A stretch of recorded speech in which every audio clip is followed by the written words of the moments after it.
नमस्कार, आप देख रहे हैं बिजनेस टुडे बाजार और ये है आपका पसंदीदा शो बाजार टुडे। एक बार फिर हम हाजिर हैं बाजार की हर एक हलचल को लेकर। मैं हूं हर्ष शर्मा और मेरे साथ हैं तान्या अनेजा। तो भारतीय शेयर बाजार जो है वो करीब 8 दिन बाद इसकी तेजी पर ब्रेक लग गया है। बाजार सुबह खुले और खुलते के साथ ही बाजारों में बिकवाली और मुनाफा वसूली हावी हो गई। तो तान्या, क्या मौजूदा वक्त में बाजार की क्या स्थिति है, हमारे दर्शकों को थोड़ा समझाइए। बिल्कुल हर्ष, आपने सही कहा। हमने देखा था कि 8 दिन तक बाजार हरे निशान में कामकाज करते हुए नज़र आए हैं, बट आज फ्राइडे का दिन है तो थोड़ी प्रॉफिट बुकिंग, थोड़ी नहीं काफ़ी प्रॉफिट बुकिंग एक्चुअली देखी जा रही है। अगर आप देखें, अगर आप लेवल्स पर एक नज़र डालें सेंसेक्स और निफ्टी, तो निफ्टी अभी भी 500 पॉइंट्स तक की गिरावट हमें अभी भी देखने को मिल रही है निफ्टी में। और इनफैक्ट अगर आप सेंसेक्स में और अगर आप निफ्टी की बात करें तो निफ्टी भी करीबन 130 अंक गिर के अभी 18,680 का लेवल देखने को मिल रहा है आपकी स्क्रीन पर। और देखिए 145 पॉइंट्स की गिरावट अभी निफ्टी में देखी जा रही है। तो कुछ सेक्टर्स हैं जो आज इतना अच्छा परफॉर्म नहीं कर रहे हैं और उसमें आप देखिए bank, auto, financial services, FMCG, IT. In fact अगर आप देखेंगे तो सिर्फ 4 ही सेक्टर्स हमें दिख रहे हैं जो हरे निशान में कामकाज कर रहे हैं। वो हैं मीडिया, मेटल और पीएसयू बैंक्स और रियलिटी। पीएसयू बैंक्स में हमने जो आउट परफॉर्मेंस का जो सिलसिला है वो अभी भी बरकरार है।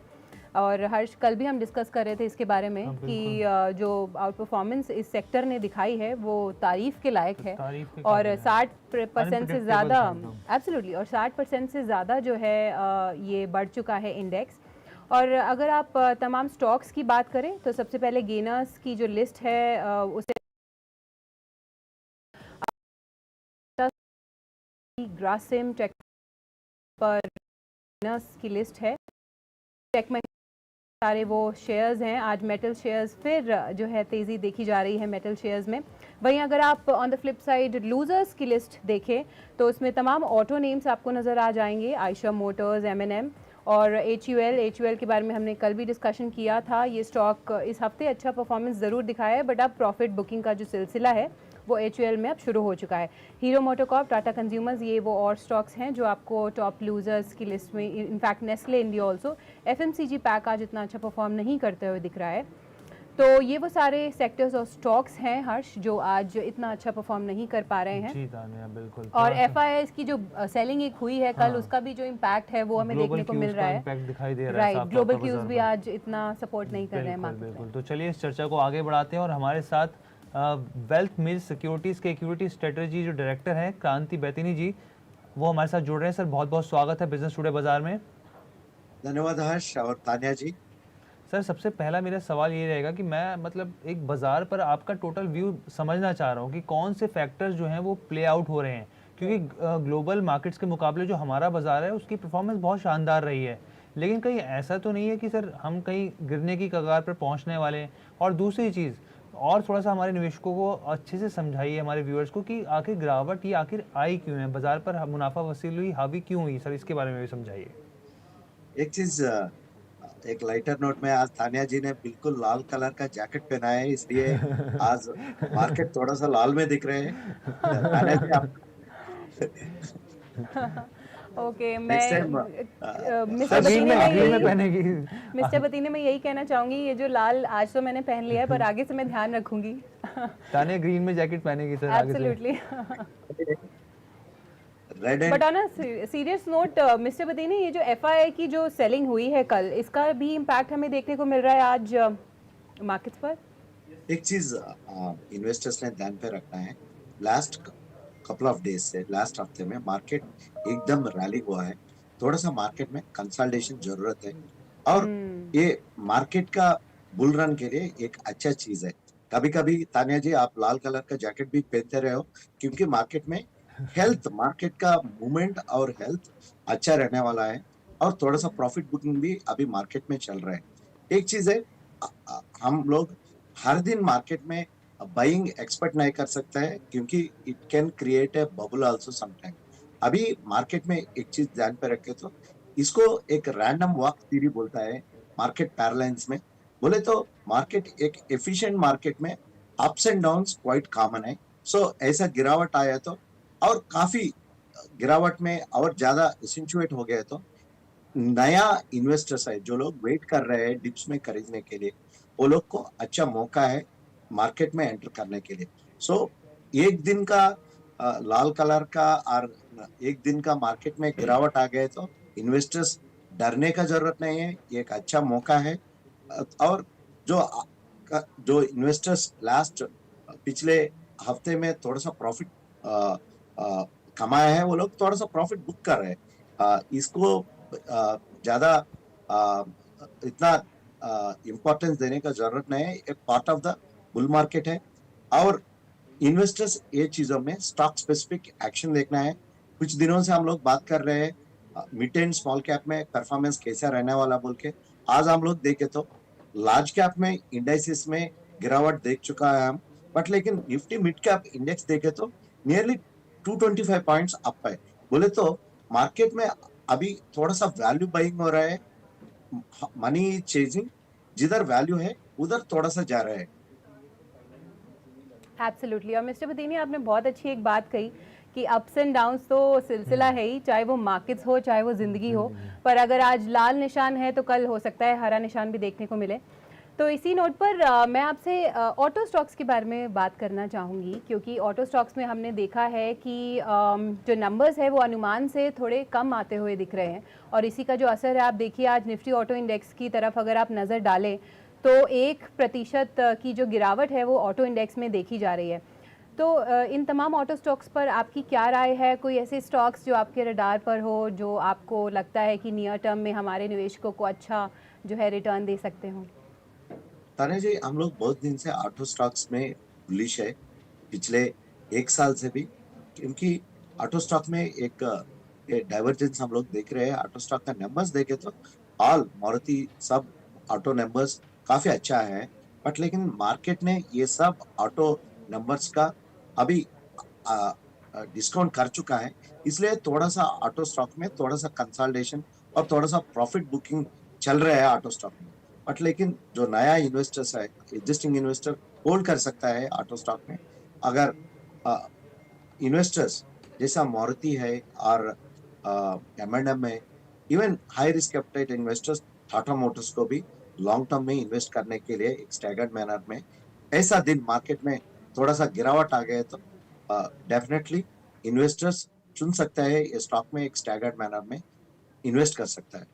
टॉप स्टॉक्स है मारुति और M&M, ये दोनों स्टॉक्स हमारा टॉप स्टॉक्स है। जी बेतनी जी। सर, मेरा अगला सवाल आपसे ये रहेगा कि इस साल बैंक की तरफ से बहुत अच्छा मोमेंटम हमको देखने को मिला है। खासकर पीएसयू बैंक की बात की जाए तो उनका रिवाइवल बहुत अच्छा रहा है सर। बैंकों के क्रेडिट ग्रोथ में भी काफ़ी सालों बाद हमें सुधार देखने को मिल रहा है सर। और खासकर 2015 से 22 तक की बात करें अब तक, तो बैंकों की जो बैलेंस शीट है वो भी काफ़ी बेहतर हुई है। तो आगे चलकर सर आपको क्या लग रहा है कि बैंकों में मोमेंटम जारी रहेगा? बिल्कुल हर्ष जी, आने वाला दिनों में भी ये मोमेंटम कंटिन्यू होने वाला है। इन्वेस्टर्स का चॉइस है स्मॉल कैप बैंक्स में रहना, मिड कैप्स बैंक में रहना और लार्ज कैप बैंक में रहना। बैंकिंग एंड फाइनेंशियल सर्विसेज में, स्पेशली बैंकिंग में इन्वेस्टर्स को बहुत चॉइसेस है।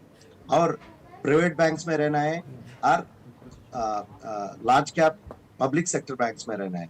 सो इन्वेस्टर्स का एपेटाइट का हिसाब से इन्वेस्टर चुन सकता है कौन सा सेक्टर में, कौन सा बैंक्स में रहना है।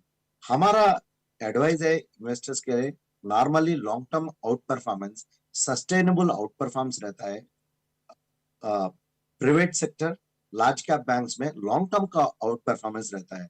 जैसा इन्वेस्टर्स चुन सकता है HDFC बैंक, ICICI बैंक और एक्सिस बैंक में भी इन्वेस्टर्स उनका रिस्क एपेटाइट का हिसाब से इन्वेस्टर लॉन्ग टर्म में इन्वेस्ट कर सकता है। पब्लिक सेक्टर बैंक में काफी आउट परफॉर्मेंस देख चुका है हम लोग। एक सस्टेनेबिलिटी इंपॉर्टेंट चीज है, वैल्यूएशंस भी अट्रैक्टिव है पब्लिक सेक्टर बैंकों में, बट एक सस्टेनेबिलिटी एक इंपॉर्टेंट चीज है मार्केट में प्रॉफिट्स बनाने के लिए और लॉन्ग टर्म वेल्थ क्रिएशन बनाने के लिए। वो प्रॉफिटेबिलिटी और वेल्थ क्रिएशन का हिसाब से देखे तो लॉन्ग टर्म के लिए always private sector banks are top priority for the investors. तो लॉन्ग टर्म के लिहाज से अभी भी पब्लिक सेक्टर बैंक्स जो हैं वो अच्छे नज़र आ रहे हैं, और इनफैक्ट मिस्टर बतीनी ने जैसा बताया कि वैल्यूएशंस भी जो हैं वो इस वक्त अच्छी नज़र आ रही हैं।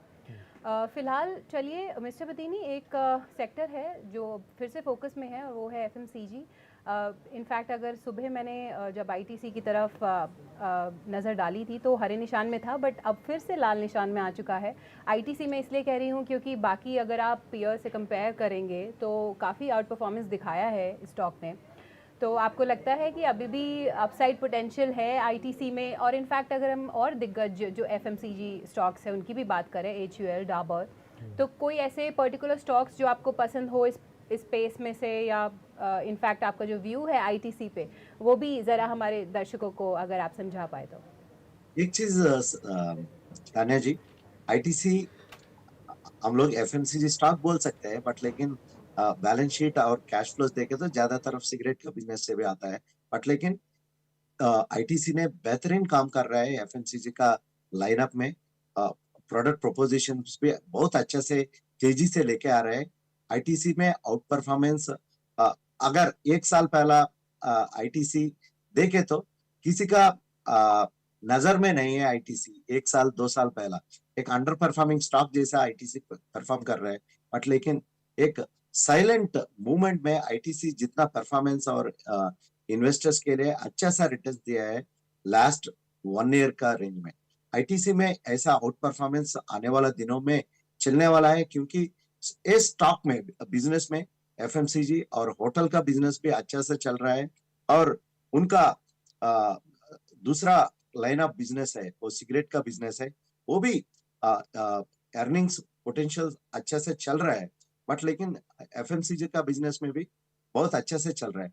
आप एफएमसीजी का बिजनेस का बारे में, सेक्टर का बारे में बात किया, हम जैसा वरुण बेवरेज जैसा स्टॉक को देखे तो आज भी 70,000 करोड़ का मार्केट कैप है।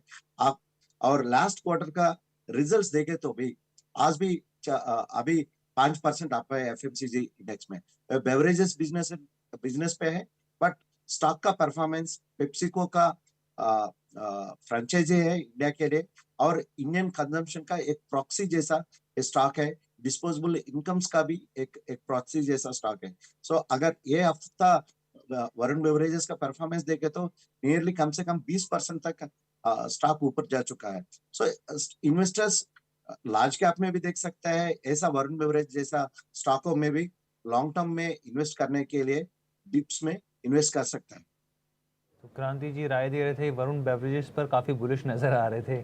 सर, मेरा अगला सवाल आपसे ये रहेगा कि पोर्टफोलियो के हिसाब से मैं थोड़ा सा समझना चाह रहा हूँ कि जैसे हमने देखा सप्लाई चेन डिसरप्शन हम लोगों ने पीछे काफ़ी वक्त से देख रहे हैं, और दूसरे फैक्टर्स भी कंपनी के मार्जिन पे लगातार दबाव बना रहे थे सर। एज अ इन्वेस्टर मैं ये समझना चाहता हूँ कि क्या पोर्टफोलियो में बदलाव करने की ज़रूरत है, क्योंकि पहले जिस तरह का रिटर्न मैं देखता था उस हिसाब से रिटर्न बहुत सारी कंपनियों से अब नहीं मिल रहे हैं। तो किस तरह के बदलाव करने की ज़रूरत है पोर्टफोलियो में, थोड़ा सा इसके बारे में समझाएं सर। एब्सोल्युटली। और हर्ष, हमने कुछ जब एक्सपर्ट से बात की थी तो मिस्टर बतीनी हमें ये भी सुनने में आया था कि स्टेडी रिटर्न्स आप 6 महीने तक एक्सपेक्ट नहीं कर सकते हैं। बिल्कुल। जो वोलेटाइल सेशन है वो आगे भी एक्सपेक्टेड है। आपका भी यही मानना है? जरूर हर्ष जी, आप एक इम्पोर्टेंट क्वेश्चन पूछा है, और अ, आधा जवाब तान्या जी ने बताया है। बट लेकिन एक चीज ध्यान पे रखना है, हम लोग पोर्टफोलियो बोले तो इन्वेस्टर पोर्टफोलियो कंस्ट्रक्ट करने का टाइम ये लॉन्ग टर्म पोर्टफोलियो है, शॉर्ट टर्म पोर्टफोलियो है, वो चीज ध्यान पे रखना है। अगर मैं एक स्टॉक खरीदना बोले तो मेरा पोर्टफोलियो में ये मोमेंटम का हिसाब से जा रहा है और अर्निंग के लिए में जा रहा है। अगर मेरा एक लॉन्ग टर्म पोर्टफोलियो बनने का बाद और मैं एक इन्वेस्टमेंट थीम का हिसाब से पोर्टफोलियो कंस्ट्रक्शन करने का बाद, एक चीज ध्यान पे रखना है, हमेशा वो पोर्टफोलियो को हर दिन चेक करने का जरूरत नहीं है। और क्वार्टरली एर्निंग्स पे और कंपनी में क्या चल रहा है, उनका रेवेन्यू कैसा चल रहा है, अगर रेवेन्यू का गिरावट आ गए तो प्रॉफिट का गिरावट आ गए तो कौन सा फैक्टर्स है का हिसाब से ये रेवेन्यू नीचे आया है और प्रॉफिटेबिलिटी नीचे आया है, ये चीज इन्वेस्टर्स ध्यान पे रखना है। ये क्वार्टर का रेवेन्यू में गिरावट आ गए तो इन्वेस्टर थोड़ा सा परेशान होने का जरूरत नहीं है। लॉन्ग टर्म ट्रेंड, एक सिक्लिकल ट्रेंड अच्छा में चले तो पोर्टफोलियो अच्छे से चलता है। पोर्टफोलियो में कुछ चेंजेस करने का जरूरत नहीं। जैसा हर्षी आप पूछा है, जैसा मोमेंटम में और जैसा स्पाइक्स आते रहता है, उसको एडवांटेज लेने के लिए इन्वेस्टर एक अमाउंट, अगर मेरा 100 रुपए मार्केट में इन्वेस्ट करना चाहे तो एक 5 to 10% of the portfolio size में ऐसा मोमेंटम स्टॉक्स को, जैसा स्टॉक्स बढ़ते रहता है वैसा वैसा स्टॉक को हम लोग थोड़ा सा एलोकेशन दे सकता है। ऐसा नहीं है एक दिन मार्केट में गिरावट आए तो, एक सेक्टर में गिरावट आए तो एकदम पोर्टफोलियो स्ट्रैटेजी चेंज करने का जरूरत नहीं है। आपको और एक एग्जांपल में बताएंगे। लास्ट 1 ईयर बैक, आजकल हम लोग बैंक इंडेक्स अच्छे से परफॉर्म कर रहे हैं। लास्ट 1 ईयर बैक देखे तो बैंकिंग स्टॉक ज्यादा इतना तरफ परफॉर्मेंस नहीं कर रहे हैं। जैसा हम लोग बात किया प्राइवेट सेक्टर बैंक है या पब्लिक सेक्टर बैंक है, उतना परफॉर्मेंस नहीं किया। बट लेकिन जो इन्वेस्टर है वो अंडर परफॉर्मेंस को एडवांटेज लेके पोर्टफोलियो में ऐड करे तो अभी ये टाइम पे अच्छा सा रिटर्न दे दिया है। जैसा आईसीआईसीआई बैंक है, लास्ट 18 मंथ्स का पहला स्टॉक उतना ज्यादा परफॉर्मेंस नहीं कर रहा है। वो टाइम पे इन्वेस्टर्स लॉन्ग टर्म एटीट्यूड में मैनेजमेंट डायनेमिक्स अंडरस्टैंड करके, सेक्टर का आउटलुक अंडरस्टैंड करके वो टाइम पे इन्वेस्ट करे तो उनका बेहतरीन रिटर्न्स अभी आया है। और अभी आईटी सेक्टर का इंडेक्स देखे तो उतना ज्यादा आउट परफॉर्मेंस नहीं है, अंडर परफॉर्मेंस कर रहे हैं। बट लेकिन ये टाइम पे इन्वेस्टर्स अच्छा आईटी स्टॉक्स लार्ज कैप में है, मिड कैप में है, एक दो आईटी स्टॉक्स सेलेक्ट करके उनको पोर्टफोलियो में ऐड करके और एक स्टैगर्ड मैनर में इन्वेस्ट करते गए तो लॉन्ग टर्म में अच्छा प्रॉफिट बनाने के लिए मौका है इन्वेस्टर्स के लिए। इसलिए ये ऐसा स्ट्रैटेजी से पोर्टफोलियो कंस्ट्रक्शन करना है। एक दो दिन का और एक हफ्ता का मार्केट में मूवमेंट्स देके पोर्टफोलियो कंस्ट्रक्शन नहीं करना है। एकदम लॉन्ग टर्म विजन से जाना है पोर्टफोलियो कंस्ट्रक्शन करने के लिए, पोर्टफोलियो फाउंडेशन बनाने के लिए। बिल्कुल, बिल्कुल मिस्टर बतीनी। और एक दिन की गिरावट से परेशान होने की ज़रूरत नहीं है। अगर आपने अच्छे स्टॉक्स में निवेश किया है तो लॉन्ग टर्म के लिहाज से आप निश्चिंत होकर जैसे बैठ क्रांति सकते जी हैं। बताते कि बबल ना बने, इसके लिहाज से गिरावट भी ज़रूरी है। बिल्कुल। और जाते जाते एक आखिरी सवाल मैं आपसे पूछना चाहूँगी मिस्टर बतीनी, जो सबके मन में भी है इनफैक्ट, कि हमने देखा है इस हफ्ते जो हैवी वेट्स थे जैसे कि रिलायंस, काफ़ी अच्छा सपोर्ट मिला है बाज़ार को हैवी वेट्स स्टॉक से। पर अब जाते हुए आपको लगता है कि इस साल के अंदर, जैसे दिसंबर के अंदर ही हम 19,000 तक के लेवल्स जो है वो देख पाएंगे निफ्टी पे? ये बिल्कुल एक मिलियन डॉलर सवाल है तान्या जी। एक चीज हम लोग देखे तो नेक्स्ट आने वाला हफ्ते में एफआईएस का बिहेवियर कैसा रहने वाला है, वो एक चीज ध्यान पे रख के जाना है। क्योंकि नॉर्मली एफआईएस का बिहेवियर दिसंबर लास्ट मंथ में, दिसंबर लास्ट डेज में कैसा रहता है, ज्यादातर एफआईएस हॉलीडे में जाता है। और फंड मैनेजर का क्या इरादा है ईयर एंड में, वो एक इम्पोर्टेंट चीज है। सो नेक्स्ट आने वाला दिनों में अभी हम लोग जस्ट 19,000 लेवल के लिए ये जस्ट 300 पॉइंट का हम लोग नीचे है। और निफ्टी कभी भी एक दो दिन में एक अच्छा दिन आया तो सरप्राइज कर सकता है, 19,000 जरूर देख सकता है। कब कौन सा दिन तक होता है वो एक मिलियन डॉलर क्वेश्चन है। एक पॉजिटिविटी से गए तो अब चांसेस तो है 300 पॉइंट निफ्टी में होने का, संभावना तो है दिसंबर मंथ में। यानी दिसंबर की रैली एक बार सेंटर रैली हम फिर से देख सकते हैं, क्योंकि बिल्कुल, ठीक है सेंटर रैली अभी देखने को मिल सकती है। और इनफैक्ट कुछ स्टॉक्स जैसे कि मिस्टर बतीनी ने भी बताया कि स्टॉक स्पेसिफिक एक्शन हमें देखने को ज़रूर मिल सकता है। तो इसी नोट पे बहुत बहुत शुक्रिया मिस्टर बतीनी, आप हमारे साथ इस खास एपिसोड में जुड़े और आपने ये सारी जानकारी हमसे शेयर की। Thank you sir, thank you so much. धन्यवाद जी। तो चलिए फटाफट जाते हुए भी हम एक क्विक मार्केट चेक ले लेते हैं। सेंसेक्स अभी भी देखिए 500 अंक की जो गिरावट है वो सेंसेक्स में अभी भी देखी जा रही है।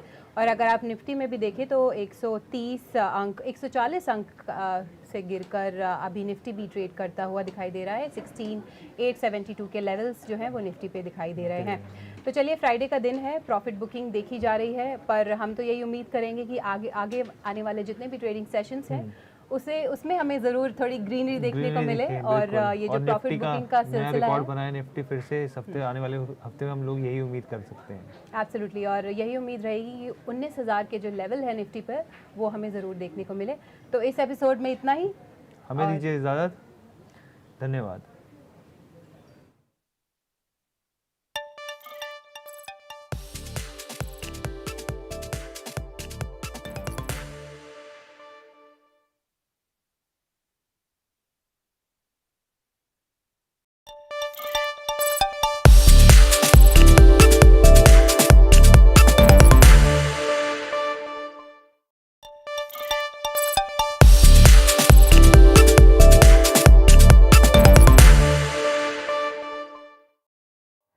Joining us today, we've got Mr. G.R. Arun Kumar. He's a CFO at Ola Electric Mobility, and excited to chat. Arun, given the recent numbers that have come in, November is now the third month where we've seen Ola topping the monthly sales in EVs. So you take us through first the latest trajectory, momentum, and what you're seeing with regards to demand for EVs at the moment. Yeah, thank you, Abba. I think the larger story that's unplaying in front of us is much beyond Ola. The fact is, yes, we are number one player. But the biggest story out here is the gathering pace of the EV adoption. And I think that's the bigger underlying story. We believe, at least in two-wheelers, the inflection point